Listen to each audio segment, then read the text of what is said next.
ನೋಡಿ, ಏಕನಾಥ್ ಶಿಂದೆ ಅವರು ಸದ್ಯ ಅವ್ರ ಸರ್ಕಾರ ಎಲೆಕ್ಷನ್ ಆದಮೇಲೆ ಅವ್ರ ಸರ್ಕಾರದ್ದೇ ಅವ್ರ ಡೌಟ್ ಇದೆ. ಅವ್ರ ಸರ್ಕಾರ ಉಳ್ಕೊಳ್ಳೋದೇ ಏನು ಏಕನಾಥ್ ಶಿಂದೆ ಸರ್ಕಾರ ಇದೆಯಲ್ಲ, ಅವ್ರ ಸರ್ಕಾರ ಇರೋದೇ ಡೌಟ್ ಇದೆ. ಈಗ ಮೋದಿ ಸಾಹೇಬರು ಯಾಕೆ ಉದ್ಧವ್ ಠಾಕ್ರೆ ಬಗ್ಗೆ ಮಾತಾಡಿದ್ರು?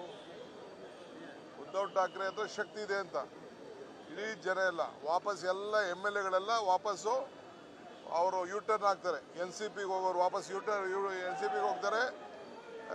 ಶಿವಸೇನಾ ಇದ್ದವರು ವಾಪಸ್ ಶಿವಸೇನಾಗೆ ಹೋಗ್ತಾರೆ. ಸೊ ಮತ್ತೆ ನಮ್ಮ ಸರ್ಕಾರ ಅಲ್ಲಿ ರಚನೆ ಆಗ್ತದೆ. ಸರ್, ಈಗ ಶಿಂದೆ ಮಾಡೆಲ್ ಆಪರೇಷನ್ ಅಂದ್ರೆ ಕಾಂಗ್ರೆಸ್ ಒಳಗಿನ ಶಿಂದೆ ಯಾರಾದ್ರೂ ಇದ್ದಾರೆ ಅಂತ ಅವ್ರು ಗುರುತಿಸ್ತಾರ ಅಂತ? ಏನೇನೆ ಕಾಂಗ್ರೆಸ್ ಒಳಗಡೆ ಯಾರಾದ್ರೂ ಶಿಂದೆ ಇದ್ದಾರೆ ಇಲ್ಲಿ ಅಂತ? ಅವ್ರ ಹತ್ರ ಇರ್ಬೇಕಷ್ಟೇ. ಆ ಮಾಡೆಲ್ ಅಂದ್ರೆ ಇಲ್ಲಿ ಯಾರು ಇರ್ಬೇಕಲ್ಲ ಅಂತ? ಅವ್ರ ಹತ್ರ ಇರ್ಬೇಕಷ್ಟೇ. ಇಲ್ಲಿ ಅಂತ ಭಯ ನಮ್ಮಲ್ಲಿ ಯಾರು ಭಯ ಇಲ್ಲ.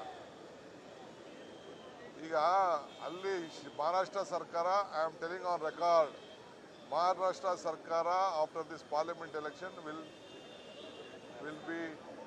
will lose its strength. All the MLAs of Shiv-Sena, original Shiv-Sena, NCP will go back with the Congress again. 3 will be joined and there will be a government again. That is why they are afraid. ಅನುಕ್ಷಣದ ಸುದ್ದಿಗಳಿಗಾಗಿ ವಿಸ್ತಾರ news YouTube channel subscribe ಮಾಡಿ. ಹೊಸ ಸುದ್ದಿಗಳ ನೋಟಿಫಿಕೇಶನ್ಗಾಗಿ bell icon click ಮಾಡಿ. Latest ಅಪ್ಡೇಟ್ಸ್ಗಾಗಿ www.vistaranews.com ವೆಬ್ಸೈಟ್ಗೆ visit ಮಾಡಿ. ಅಂಗೈಯಲ್ಲೇ ಜಗತ್ತಿನ ಸುದ್ದಿ ತಿಳಿಯಲು ವಿಸ್ತಾರ ನ್ಯೂಸ್ ಕನ್ನಡ ಆಪ್ ಡೌನ್ಲೋಡ್ ಮಾಡಿ.